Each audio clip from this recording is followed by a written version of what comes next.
Welcome to Eat Blog Talk, where food bloggers come to get their fill of the latest tips, tricks, and insight into the world of food blogging. If you feel that hunger for information, we'll provide you with the tools you need to add value to your blog, and we'll also ensure you're taking care of yourself, because food blogging is a demanding job. Now, please welcome your host, Megan Porta. Food bloggers, hey, are you looking for new ways to make money as a blogger? If so, we have got your back. We have launched an ebook called Conversations on Monetization. Inside this resource, we take your favorite podcast episodes about monetization and we put them all in one easy, accessible package. We threw a few exclusive interviews in as well. Friends, there are so many ways to monetize your food blog. Inside this ebook, we have interviews with success stories like Todd Bullock, Alyssa Brantley, Kelly McNellis, Jenna Carlin, and more. All of these examples have become successful through completely different monetization strategies. Whether you are a brand new blogger looking for your very first revenue stream, or you are a seasoned pro wanting to diversify, this ebook is for you. Go to eatblogtalk.com to grab your copy, and we can't wait to hear your success story with monetization. What's up, food bloggers? Welcome to Eat Blog Talk. This podcast is for food bloggers wanting a clear path to achieving their goals. Today, I will be having an interview with Evelyn Williams from chefevelyn.com, and we are going to talk about creating multiple streams of income. Chef Evelyn Williams is a culinary brand strategist who is on a mission to help women live, cook, and work on their own terms. Through her career, Chef Evelyn has worked as a personal chef, caterer, cooking school manager, culinary instructor, resident chef, executive chef, pastry chef, food blogger, and brand ambassador. She has assisted various celebrity chefs such as Oprah's private chef Art Smith, Martin Yan of Yan Can Cook, Food Network's Guy Fieri, and The Chew's Mario Batali. Evelyn has also cooked for Grammy Award winner Sheryl Crow, Food Network's Giada De Laurentiis, author and pastor Sarah Jakes Roberts, and New York Times bestselling author, movie producer, and megachurch pastor Bishop T.D. Jakes.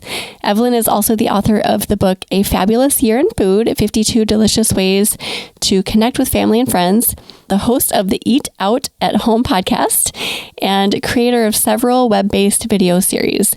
She is the founder of the Fun Food Academy and the Eat Gourmet Everyday Online Cooking School. She also consults with corporate professionals who are transitioning into culinary entrepreneurship through her Chef's Table Experience program. Oh my goodness, Evelyn, that was probably the most impressive bio that I have ever read. So impressed with you. You are just amazing. So I'm thrilled to have you here today and to get a little bit of time with you. But first, we all want to hear your fun fact. So a fun fact about me is I tell people that if I wasn't a chef, I'd be a Quiet Storm DJ or a jazz and hip hop dancer. So when I was in college, I used to work for the campus radio station, and I'm dating myself here, but I would make mix CDs and share them with all my friends. So I have a huge passion for music. Oh, that's awesome. Food and music. I mean, you can't go wrong with either of those, right? Right.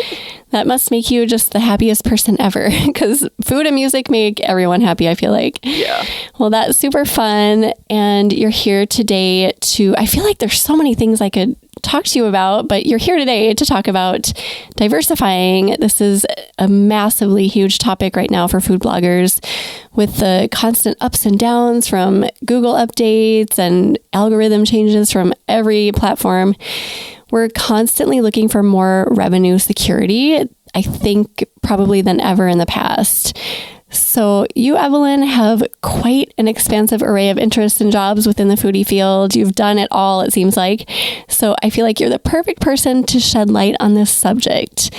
Would you mind walking us through the income streams you feel like every food influencer should have in their business? Yeah, absolutely. So there's this concept, and I will say that this concept is not my own. I actually learned this years ago from a fashion blogger, and she called it SPACE, right? And SPACE is an acronym that stands for services, products, affiliates and ads, curriculum, and events. So that's services, products, affiliates and ads, curriculum, and events. And what I realized at the time was that I was in just one of those categories. And so, food blogging, very heavy on ads and affiliate revenue, right?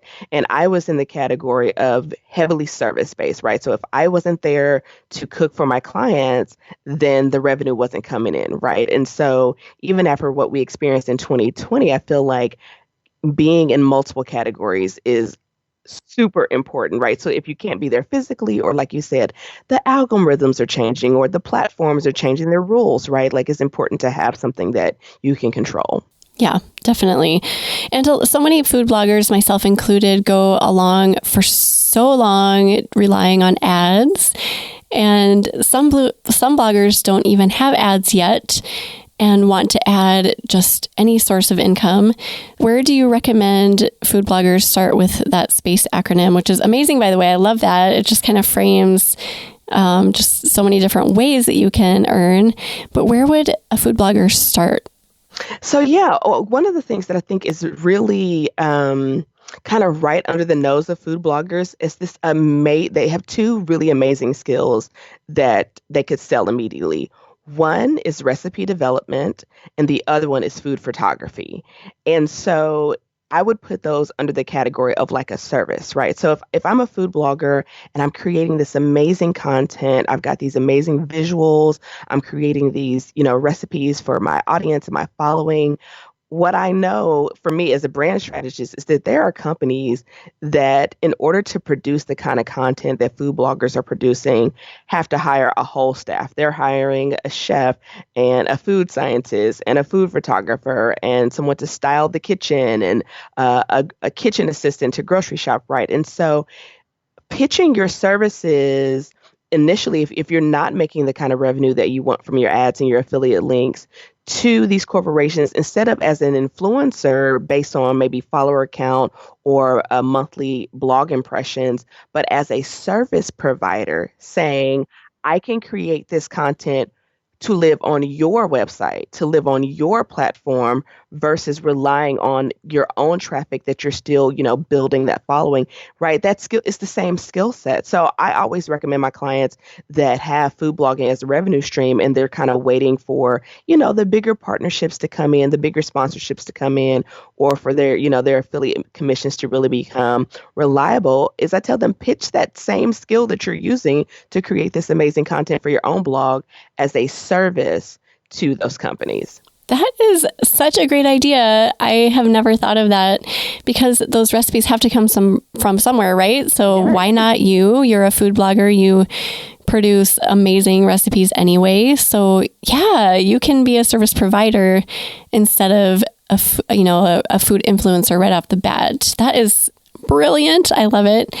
What do you think about offering services to other bloggers to start? Like, not necessarily like VA type admin work, but maybe doing food photos for other bloggers or writing or something along those lines. Absolutely. I think that falls into that same category. It's again, taking those skills set and saying, who else could use these or how else can I offer these services? I know for me as a chef and, I did food blogging for like a little bit, right? One of the things that I learned really quickly was that I was doing things in my food business that other chefs didn't know how to do. Simple things like, here's what I say in my contracts, here's what I say to my clients to book it. And so I put all those things together in a little kit, almost like an ebook, and I sold it. And it still sells today on autopilot, right? Because there are people who, while I'm way past that season in my journey, that's where they are. So they still find that helpful. So offering your skill set, your workflow, if there's any kind of processes that you can package together and offer to other bloggers, they absolutely could use that. And bloggers love to streamline because, as you know, there's so much to do all the time. So if you offer an opportunity to streamline a business, a lot of bloggers are going to be like, yes, please help me. Absolutely. Yeah. What are your recommendations for products and maybe getting your foot in the door with products? This is something I've never done. I've considered it. It's kind of scary to me for some reason, but do you have any thoughts on that? Oh, absolutely. So you can go so many ways with this. And to me, this is like the quickest turnaround item because, obviously, if you're pitching a brand or something like that, you've got to find the contact information and craft a pitch and all of that kind of stuff, which is doable. But when it comes to creating products, you literally can take an idea in your head and create something or have someone help you create it. For example, one of the first products I created was a meal planner. And so, I know a lot of bloggers have like a free template of a meal planner, but I created a meal planner book that was like a meal planner, a grocery shopping list, recipes, and all that. I created it in Apple Pages. Okay. Right? Saved it as a PDF, loaded it up to Amazon, and it sells, right? You could also, if your blog has like a really cool title or you have a cool slogan, you can use something like Printful integrated with Shopify and create like mugs or t-shirts or aprons or things like that, right? Where you don't have to have any upfront cost. You just need the design. So whether you have somebody create that design, whether you modify a template from something like Creative Market, you can go that route for a tangible product and you're not dealing with the shipping and all of that. But my favorite thing is like a digital product, right? Because there's no printing cost, there's no shipping cost. It can live on your website, right? And so that could be like a 20 recipe ebook, right? Which we already know you can write recipes. You have amazing photos, right? You could do that. You could drop one for every holiday season, right? So if your blog is, centered around that, there's so many options, but I think digital products and digital downloads are my favorite because you get to keep all of the revenue. Yeah. Right. Absolutely. Because printing costs can really go up quickly from what I hear.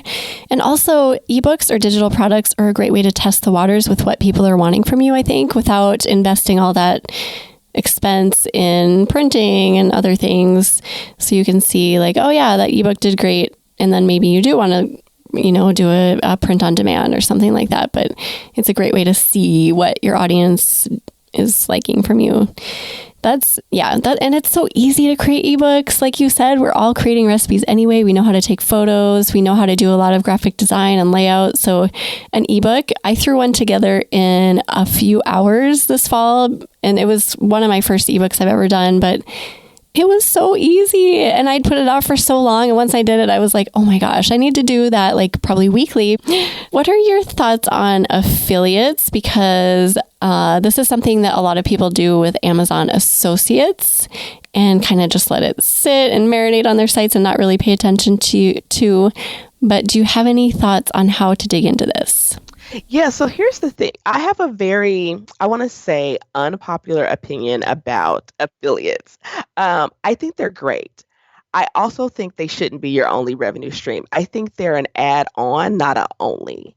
And so for me, I definitely think anything that you want to generate revenue from needs a plan, a marketing plan to go with it, right? So if you know that you want your affiliate revenue to be a substantial stream in your blog, then you definitely need to say, okay, well, what are the products that make sense for what I'm talking about for my audience?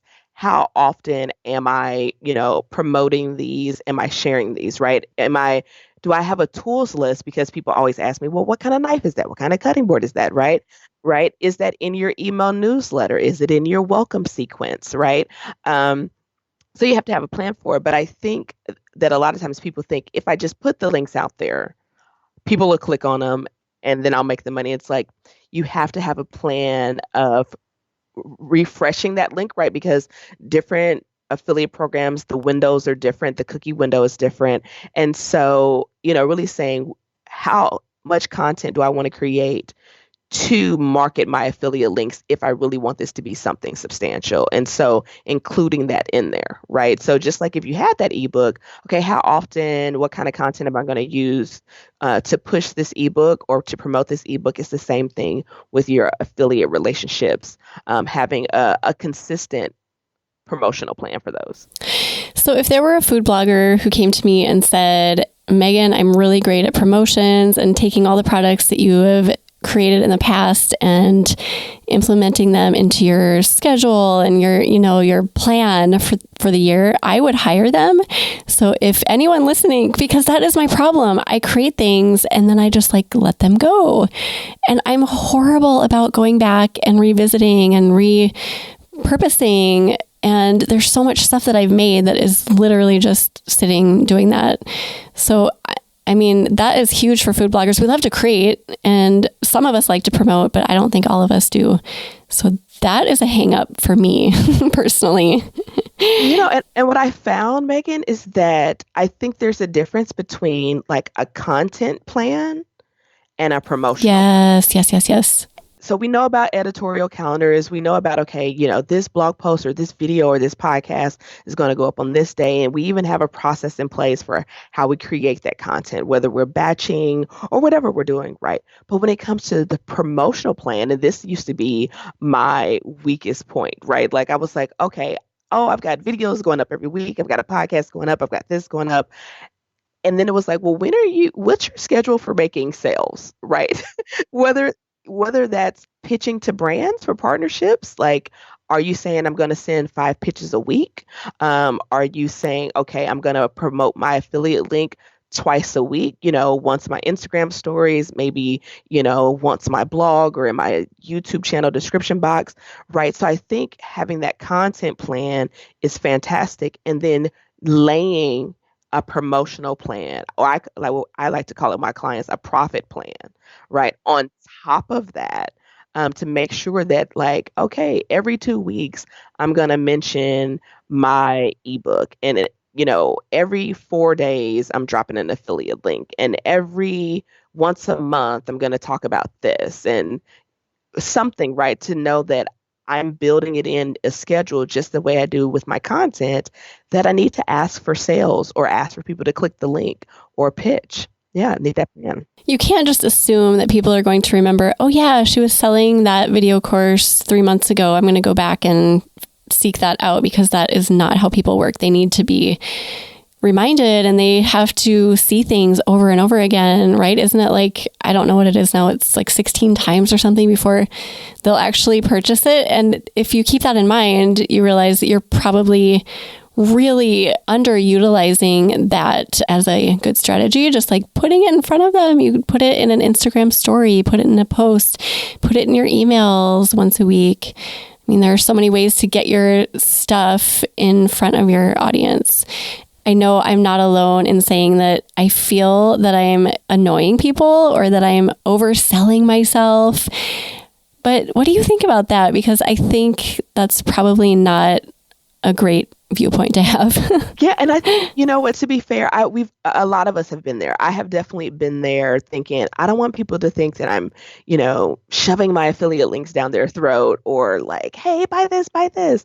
And I had a really good business mentor who said, lovingly, I'm gonna put it in my words, which were a lot more harsh than what she said, like, nobody's paying that much attention to you. She was like, people are busy. They're following 3,000, 4,000 people on Instagram. They're subscribed to 67 YouTube channels. They're not reading every email. They're not seeing every Instagram post. They're not watching every YouTube video. So even if you mentioned it every single time, they're not even going to be like, oh my gosh, she's selling me all the time, because they're just not into it. And the people who really want what you have are like, thanks for the reminder, right? I definitely know that I follow people and I've been like, oh, I'm going to bookmark that or save that in my saves on Instagram or something like that.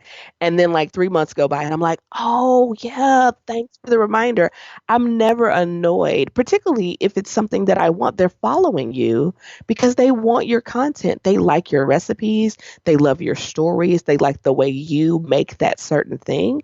And so if we remember that it's just like that friend who's like, hey, don't forget you have an appointment at 1:00, and you're like, oh, thanks, I always forget. If we view it that way and know that no one's consuming 100% of our content, it's as important as we are, that they're not, and that makes it better. But also saying, which one is the more uncomfortable feeling? Not generating revenue with my blog, or, I need to put those links out there. I need to share the products and services that I have. And if you decide that you just want it to be a hobby and you don't want to sell anything, then there's no judgment there. But if you do want to make revenue, which is what we're talking about today, you've got to say, you know what?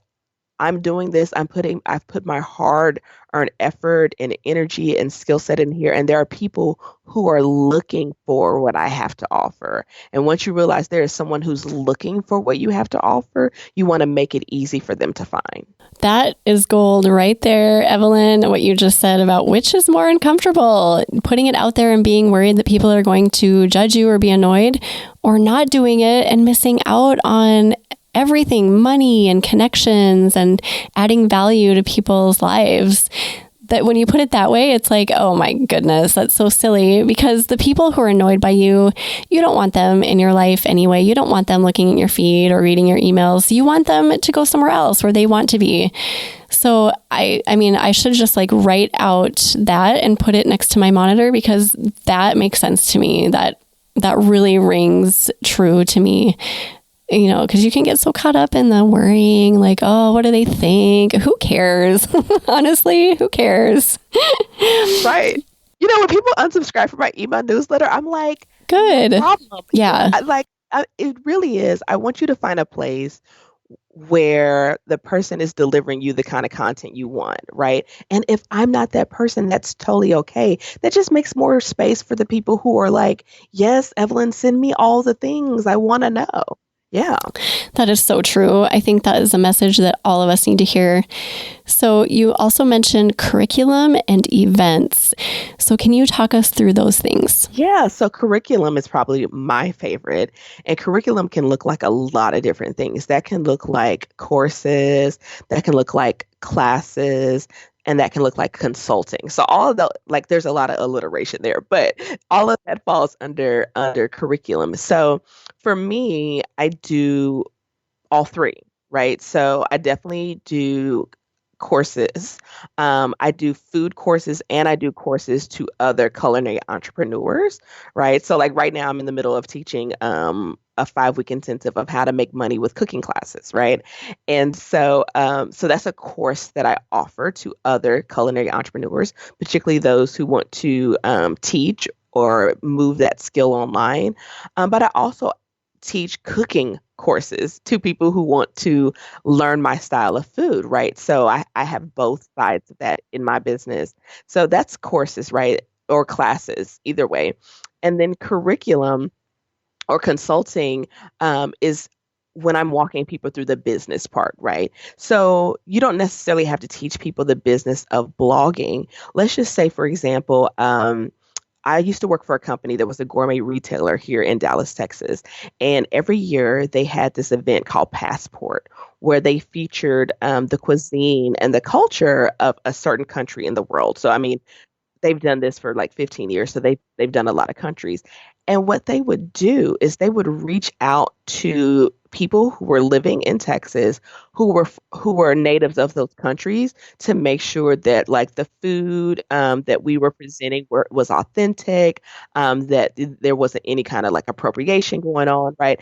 And so you don't always have to consult on business or blogging. It could be like, I'm a subject matter expert at this, and this company or this organization or this blogger or whoever wants to do something with this, right? You can consult from that angle. You know, you could teach another food blogger food photography. You could teach SEO. You could teach your workflow. You could consult with brands about how to work with influencers. So instead of being the influencer, you can kind of be the median and say, okay, here's what it really takes to produce that recipe that you're asking for 24-hour edits on before it's supposed to go live. And this is why they're charging you what they're charging you. Like, you can consult that way. So again, there's a lot of skills that live inside the head of food bloggers that are monetizable. I don't even know if monetizable is a word, but we're going to go with it. And so you courses, you could teach classes, or you can consult, right? Or let's say your food blog is about a healthy lifestyle. So you could consult with a company about how to get their employees to eat healthier, and you could bulk sell them that ebook that we just talked about that you Oh my created, gosh, that's such a great idea. right? So now not only am I consulting with you for a fee on because your health and wellness programs are boring because nobody wants to keep going to a health fair, right? And sitting in a lecture, like I could give you some interesting ideas. And then I can also say, hey, and you can also buy 500 copies of my meal planner to give to your Oh my employees. gosh, that is a brilliant idea. Yeah, this is great. Okay, keep going because this is good stuff. So that's under curriculum. So there basically I view curriculum as like selling your thoughts, right? Selling your information, offering your solutions. If there's been a problem, let's say you're like a master batcher, right? You know how to batch content like nobody's business, right? You could, like you said, if somebody wanted to come in and teach you how to do that, right? Now, if they did it for you, that would fall under service. But if they wanted to teach you how to be like, here's my master, I do a whole quarter's worth of content in 1 week, right? You'd be like, show me your way, oh wise one. Okay. So that falls under curriculum. And when it comes to events, now, obviously, in real life, when the world is completely safe to go outside again, but also virtual events, right? And you can do virtual events that don't have to be cooking classes if you don't want to, right? It could be meet and greets. It could be, there was this thing, I went to college in Alabama, so this is very Southern, but they had these things called chat and choose, okay? You could do that virtually, right? I saw people getting together, you know, eating their brunch together, right? There's something that I'm going to be doing with music and food that's not necessarily a cooking class, right? So I used to have in-person events called the Sweet Suite, kind of play on words. And I literally would bake like all these different desserts and I had sponsors and all that. And it was just like a social evening, right? So I didn't even have to teach people how to cook if that wasn't my thing. And I did that for like 3 years and I sold tickets and it was a great time. Now, I always suggest that in real life events come last because they're the most expensive, but you could do virtual events with little to no cost. If you know how to create connection and a great experience for people and you can translate that virtually, then you can host events for your blog, right? Because people are looking for ways to connect around something that they're interested in. And you can charge a fee for people to attend and they will have a blast. Oh, that's such a great idea too. So how do you recommend going about that? Just doing like a Zoom meeting and doing Eventbrite tickets, or what do you recommend? Yeah, there's so many different ways. Let me tell you what's so fabulous. And I think this is for any type of content creator. There's a comedian right now on social media who has been doing live streaming comedy shows. Oh. And to the tune, and obviously he has like 1.1 million followers, but I mean, like 14,000 people have bought tickets at a time. It's insane, wow, right? I bought a 4-pack. I attend all the time. I just attended a virtual concert this weekend for one of my favorite independent artists, right? So you could use Zoom, or there's other different live streaming platforms if you wanted to do something a little bit different. I've seen people do it with private YouTube links, right? So they sell their ticket, whether through their blog or through PayPal or Stripe or Square or Eventbrite, right? However you want to collect payments and make sure that you can communicate with the people who have purchased tickets. And I've seen people send people to a private YouTube link and, have this ready or have that ready, and they have this great experience. And you can sell that to your audience. Oh, for sure. Right? Because they want to connect with you. Yeah, for sure. And virtual events are so huge right now, as you said, and people are wanting to connect with other humans and they're missing it. So I think more than ever, this would be a great time to launch into that if it's something that really piques your interest. How do you recommend figuring out what to teach or what to cover in a course or class? Because we're food bloggers, we cover all of this, food and so many different types of recipes. What do we pick out to start? So I really think it's around your culinary point of view for your blog, right? So I actually have two clients right now who are in my cooking class program, and we're like narrowing down their culinary point of view, which is simply what kind of food you make, who you do it for, and why. And once you know that, it's really, really simple to create your courses or your classes. So, for example, I have a client right now. Who is a chef in a hospital by day, but a personal chef and aspiring food influencer by evening and weekend. And her culinary point of view is that brunch is for every occasion. Okay. So obviously for her first class or course is going to be all about brunch. And let's say if she wanted to do a class, it could be, okay, a Valentine's Day brunch, a Mother's Day brunch, a Father's Day brunch, a holiday brunch, right? Thanksgiving brunch. Like she could just run the brunch thing into the ground and it would never get old, right? And so if you know that your culinary point of view, you can create courses around that. I have another client who was a nurse for 20 plus years. And so she's really passionate about helping people overcome some of their medical illnesses by eating healthier, right? Specifically, high blood pressure, high cholesterol, and diabetes. And so she teaches courses and classes all the time. And it's largely plant-based. I think she's 100% vegan, actually, now that I think about it, right?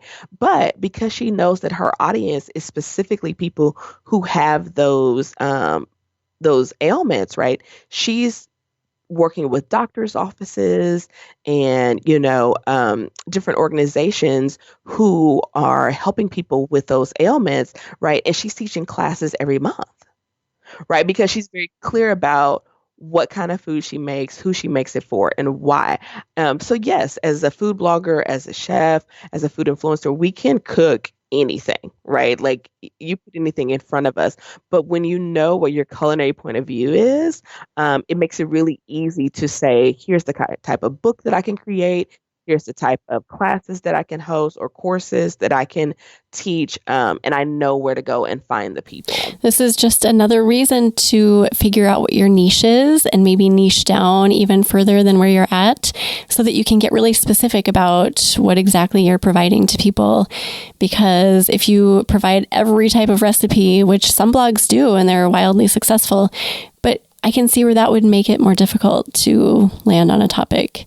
But if you have a really small niche, like I just talked to someone a while ago who makes only food from ingredients that come from Aldi.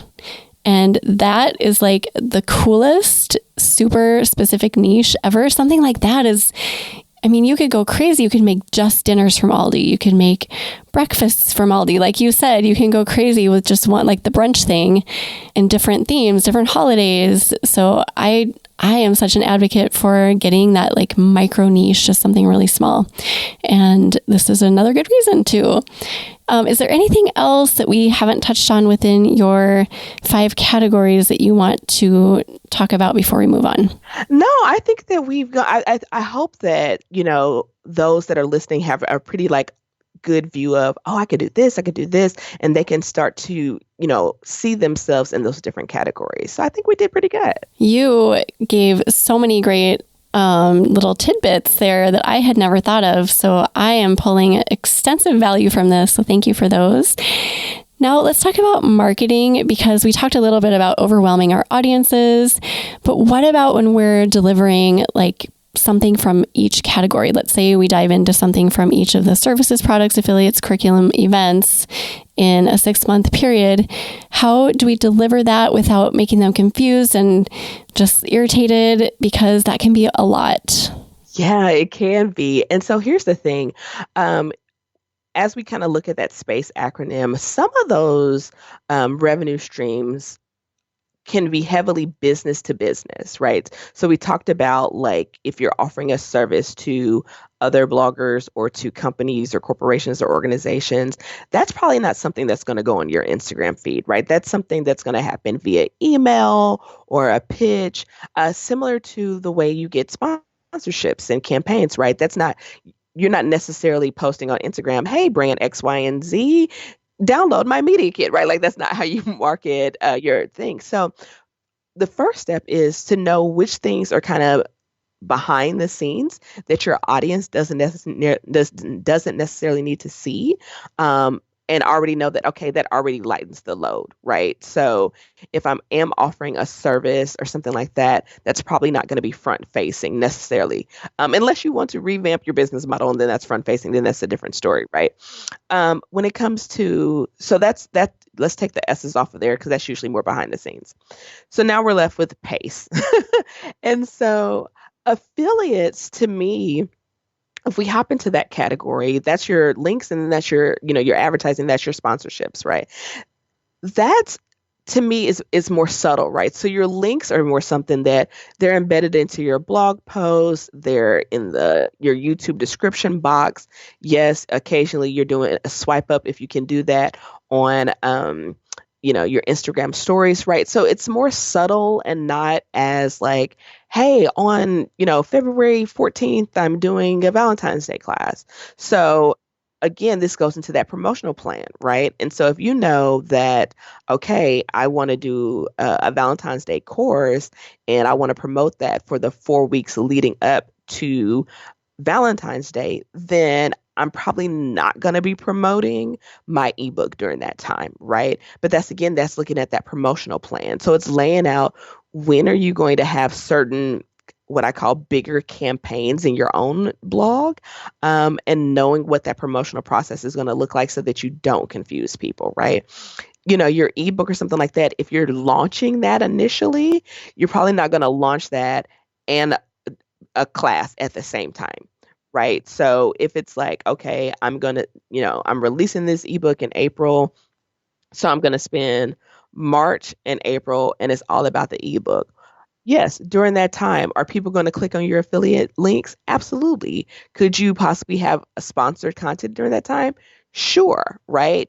Could you pitch your services during that time? Yes. But all your audience is saying is, you're building buzz for this ebook and then you're selling that ebook, right? So having that promotional plan that we talked about on top of your content plan to make sure that you're not, trying to promote your class and your ebook and your event all at the same time. So really it comes down to having a plan and putting a plan on paper or in a calendar and just kind of organizing it so that it makes sense, so that you're not killing yourself and you're not overwhelming people who are consuming your content. And that makes total sense to me.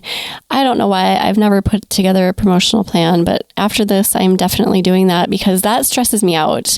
Thinking about I've created this video course. It's so awesome, Evelyn. I put so much work into it. I love cooking with the Instant Pot, and it's just all about the Instant Pot, everything anyone would ever need to know, from the buttons to how it works to which recipes you should start with. We spent a year producing this, and I did a great launch and people bought it, but I haven't touched it since, and I just beat myself up. When am I going to promote that again? So I just need to take the time and sit down and make a plan, right? Yeah. And you can say, you know what, I'm going to promote this 4 times a year, right? And then okay, let's get those dates on the calendar and then work backwards, right? And here's the thing, this is what I really want to share with food bloggers specifically, is when you have your revenue streams that you own and you know what you're going to sell, whether it is an amazing video course or a cookbook, or you're dropping 6 ebooks in a year, you can then work backwards from the promotional plan, and that dictates your content plan versus it being the other way around. So if you want to sell this Instapot course more than once, because people are going to be buying the Instapot, it's the new George Foreman, it's the thing, right? So then you can say, okay, if I know I want to, open this up for enrollment 4 times a year, then I can work backwards and go, okay, the weeks leading up to that, I'm going to start sharing some of my most popular recipes where I'm making recipes in the Instapot. I'm going to be talking about it, right? Or, and this is a little bit more advanced depending on where bloggers are, if you know that it's something very specific about something like Instapot, right? And I've made this amazing course, you can run Facebook ads to people who like the Instapot Facebook page. Yeah, and that's a simple one. Every day. Yeah.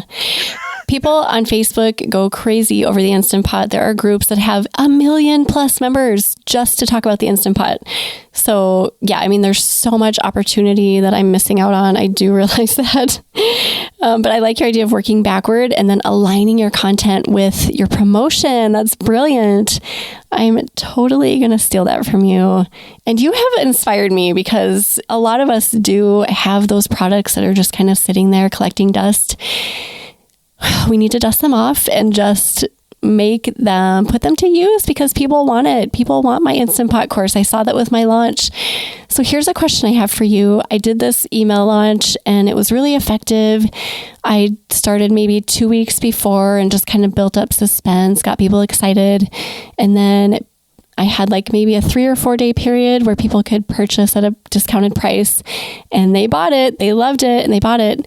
If I do 4 promotions a year for this course, do I have to use email? Do you recommend maybe doing one on Instagram? Maybe like you said on Facebook, like a Facebook ad.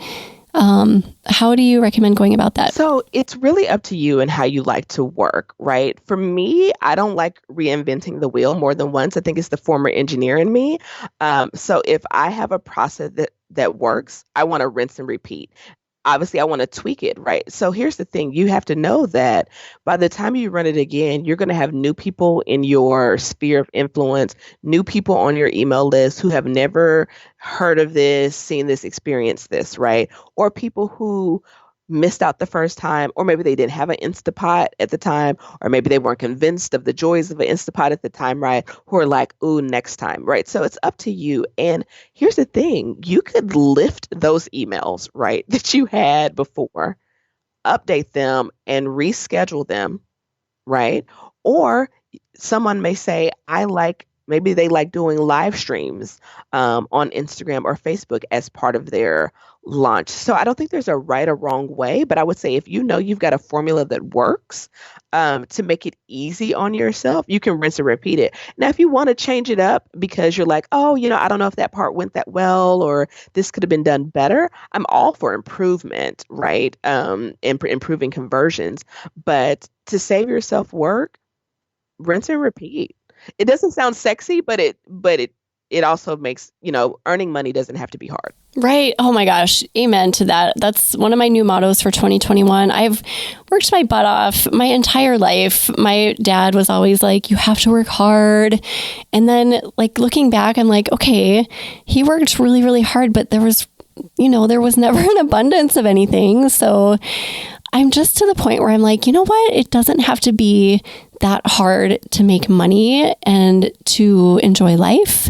So that is you just said my 2021 motto, because I'm done. I'm done working my butt off for very little.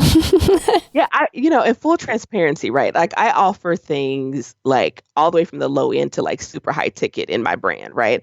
And what I've realized is it takes the same amount of work for me to sell something for 5 figures, for 4 figures, for multiple 3 figures, as it does for me to sell something in the single and double digits, right? Different work, but the same amount of work. And so, don't undercut yourself and know that it doesn't have to be hard. So what if somebody listening, Evelyn, is like, okay, this all sounds really great. Yes, for making more money, I want to dive into new streams of revenue. How do they know which one to start with? Whether they provide a service or a product or affiliate, where do they start with it? Oh, this is great. And this is something I'm super passionate about. And I think this is kind of what makes my consulting a little bit different, is it's really based on their lifestyle. So I am not a fan of one size fits all brand strategies at all, right? And so some people are full-time food bloggers. Some are not. Some have a full-time job. Some have a house full of kids, right? And so it's really looking at 2 sides of the equation. The first side is what's going on in your life right now. Do you have the bandwidth to offer a service, right? If you do, it's a great way. It's a low startup curve. You can pitch and then you can make great money. But if you work a full-time job and you've got, a family at home and you're like, I'm barely keeping up with my own blog, I can't be out here necessarily, helping someone else with theirs, that may not be the best fit. Something more passive like a product may be a better fit, right? Or if you're somewhere in the middle and you're like, I have some time, but not all the time, then maybe a course or a class is great because you can offer that once a month or once a quarter or something like that, right? Where you can block that time out and have a little bit more dedicated time. So the first part of the equation is really looking at how do you like to work, and what you have the space for, no pun intended there. But what you can actually physically accomplish. And then the other side of that equation is really looking at what would my audience really enjoy from me as the next part of their journey with us together, right? So if I find that my audience, yeah, they love my recipes, but they love like bantering with me and we love, we have a great comment section and things like that. Maybe something where they get access to you. Could that be a virtual event? Could that be a course, right? Or if you've got people like, oh, yes, I love your site, but like who takes your photos? Because I'm trying to do the same thing you're doing or whatever, then that may be like, oh, you know what? There's some people lingering in my audience who want my services more from a business to business standpoint. And that's what happened to me. I was out here being Chef Evelyn, okay? And I actually had non-food related people going, can you teach me to do in my brand what you did in your brand? Like, can you just send me an invoice, Evelyn? And like, I'm threatening you if you don't help me. And that's how I got into the consulting part, right? And then I decided to exclusively help people in the culinary space. But I had people in my audience who were like, oh yeah, the recipe is cool, great. The classes are wonderful. Yay, this is amazing. But can you teach me this? So really listening, right? Listening to your people. Yeah, and looking at your life. Yeah. Look at your life, listen to the people. And that sounds so simple, but for some reason it's so hard somehow, like it's the most simple concept. It's a few words that we just spoke, but to actually sit quietly and look around and figure that out seems difficult, which makes me scratch my head because I've had struggles with that as well. But really, yeah, like listen to what people are saying to you. What are they emailing you about? What comments are they leaving? And sometimes we gloss over those comments, not really letting them sink in and understanding that they're wanting something from us.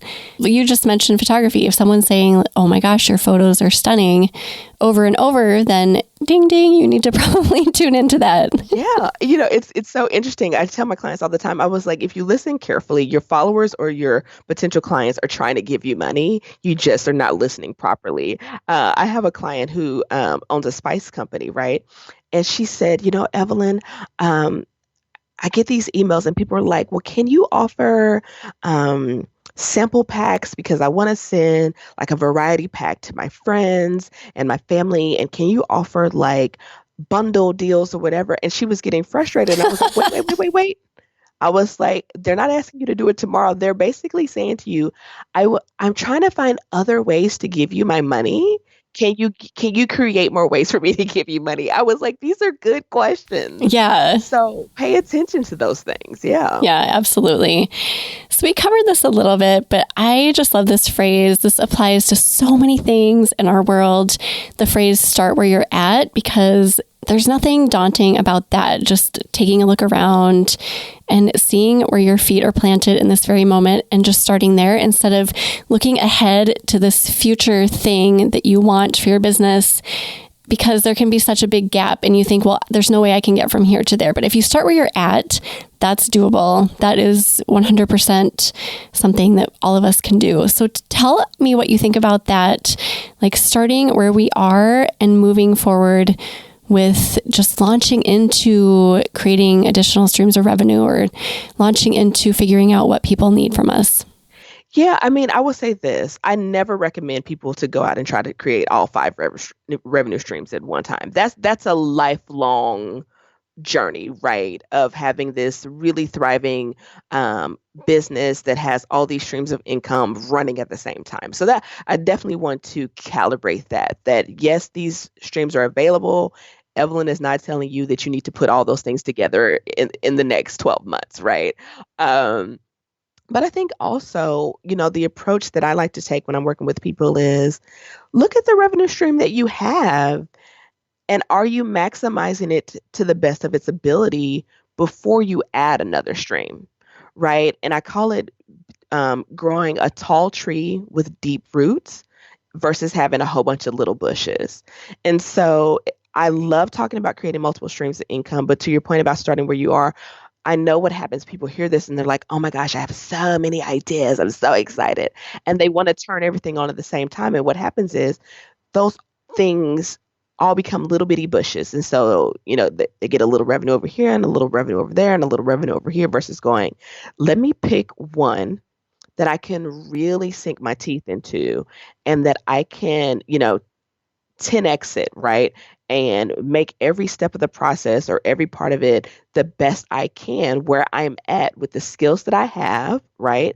And get all the juice from that fruit before I go plant another fruit tree. So I always tell people like, the point of having the SPACE acronym is so you can know where you're going, right? And you know what's available to you, but start with what you have. If you know that, okay, right now, I have this course and like for you, it's making really good money.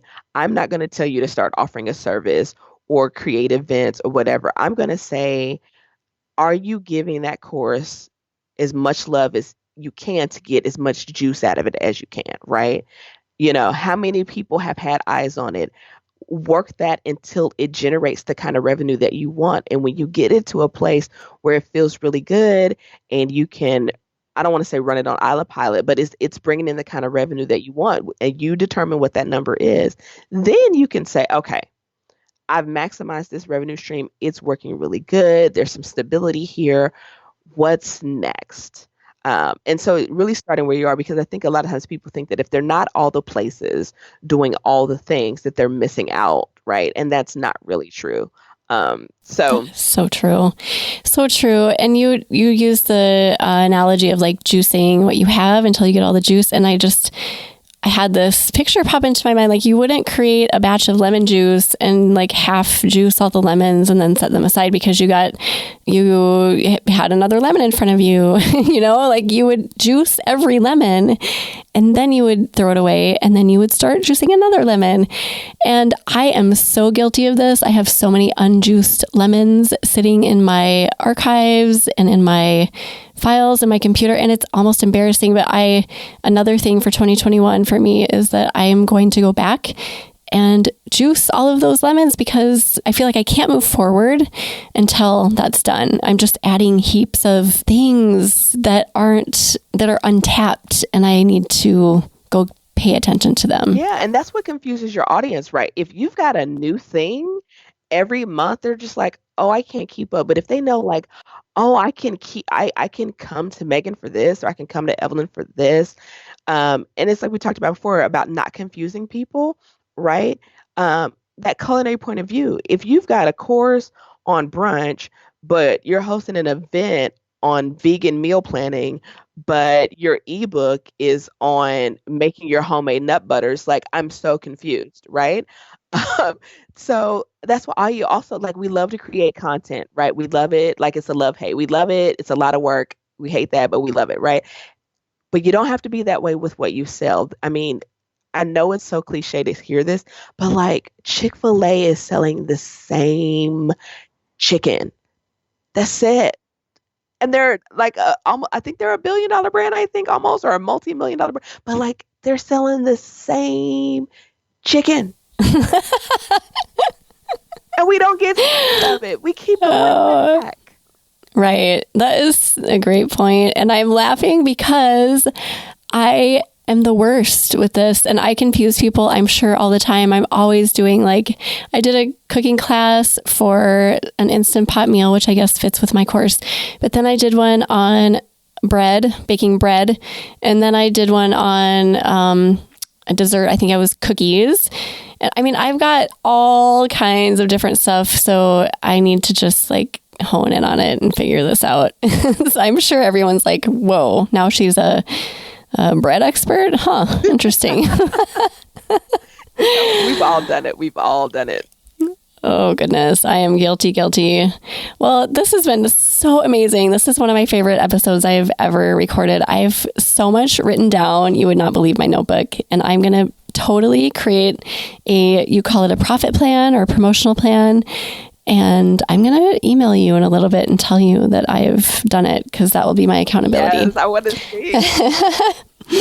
Okay, I have one more question for you before we say goodbye. And this was not in our notes, so I'm going to spring this on you. Where do you see yourself in 5 years, Evelyn? Oh my goodness. So in 5 years, I see myself with a full-blown academy teaching people how to monetize their cooking skills in non-traditional ways. Um, I love the food space. I left engineering behind to become a chef. And I think one of the things that I'm really passionate about is that just because we're in food doesn't mean we have to make little money, or as one of my mentors calls it, baby money. And a lot of times, because we're so passionate about it, people don't want to talk about the money. They're like, oh, the money that isn't important. It is important. Um, it is important, right?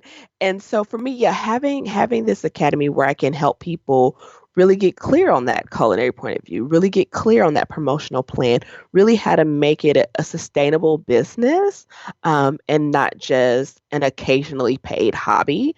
I definitely see myself doing that. And then also, I think maybe one day I may write my own cookbooks. I have outlined, they're sitting in my storage closet, right? So I have my own unjuiced lemons, right? So, you grow into your own advice. But definitely I've had a series of cookbooks in mind for over a decade. Uh, and so getting those out to enjoy, yeah. Oh, I love that. I love asking people that question. And I want to add to your money thing. Yes, money is important. And I mean, I don't mean to exclude the men, but it's so important to get the message out about women. It's okay for you to be a woman who makes a lot of money. I think there is such a stigma with that. I mean, I could go on for, that could be an entirely separate episode, but I just feel so passionately about that. If you're a woman and you think that there's a limit, there is not. You are awesome and you have skills and you can do it. So I love that you're an advocate for that, Evelyn. That's amazing. Yeah, I mean, if I could say one thing about that, I think as women particularly, when we're fully expressed, right? Like, and we are living the kind of lives that we want to live, right? I'm going to say this is so important. That takes a lot of money. When we give the kind of gifts that we want to give for our friends, they had a baby or a bridal shower or someone bought a new house, we're super generous. We don't want to give the cheapest thing off the registry, right? We want to buy the best ingredients. We want to treat our families to certain experiences. And so in order to really be who we really are on the inside, we need a good operating budget to do that, right? And so it's okay to say, I'm adding joy and value and helping people create memories through the food and the recipes that I share. It's okay for me to be compensated well, because these are the things that people are going to share with their families for generations, right? Like, your dessert recipe for something could be something that a mother does with her kids, and they remember that when they're adults and they pass that on to their children. That's a big deal. And so charge for that. And be okay with that. So that's I won't go, like you said, that could be a completely different I know.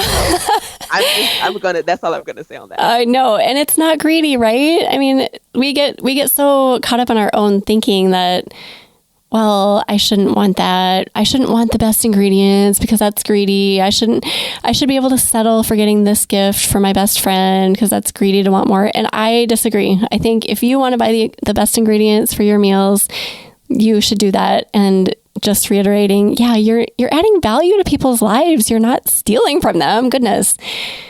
Okay, enough. I'm sorry. I'm so sorry. I could go on forever about that, clearly. But Evelyn, thank you so much for being here today. It was seriously such a pleasure to talk to you. This episode is packed with gold. I usually have times that I write down because I pull quotes out. And I have so many times that I've written here, so I have no idea how I'm going to pick. But thank you just for sharing everything that you have. Yeah, it's been my pleasure. And I am going to pull one more nugget out of you. Do you have a favorite quote or words of inspiration to leave us? Yeah, I think my favorite quote, and I wish I could remember who said it, but it's a different life is just a decision away. And whether that's your blog, your business, your personal life, anything that you have going on, once you make up your mind, right? Like the power of the made up mind is so strong. And so if you make up your mind that if you want something to be different, It will be, but it's not until you make up your mind. It's not a want, it's a wish. When you decide, I'm going to make more money in my blog. When you decide I'm going to work less, when you decide this is going to be easy for me, when you decide I'm going to enjoy my time and I'm only going to work 3 days a week, or whatever that decision is that you need to make, the different life starts once you decide. So that's my favorite quote because I feel like it's applicable to any area of life. If you're trying to lose weight, gain weight, whatever, a different life is just a decision away. Oh, amazing. Thank you so much. We're going to put together a show notes for you, Evelyn. So if anyone wants to go see it, you can read the transcript for this episode and any resources that we've talked about. We'll put that SPACE acronym in there and everything that we chatted about today. You can find those at eatblogtalk.com/Chef Evelyn. Evelyn, tell everyone where they can find you online. Yeah, so I'm on Facebook and Instagram and YouTube at Chef Evelyn, and you can always visit chefevelyn.com. And I have a Facebook group for women culinary entrepreneurs. So if you go to chefevelyn.com/society, you can sign up and join there. Oh, I'm going to check that out. Awesome. Well, thank you again so much for being here. And thank you for listening today, food bloggers. I will see you next time. We're glad you could join us on this episode of Eat Blog Talk. For more resources based on today's discussion, as well as show notes and an opportunity to be on a future episode of the show, be sure to head to eatblogtalk.com. If you feel that hunger for information, we'll be here to feed you on Eat Blog Talk.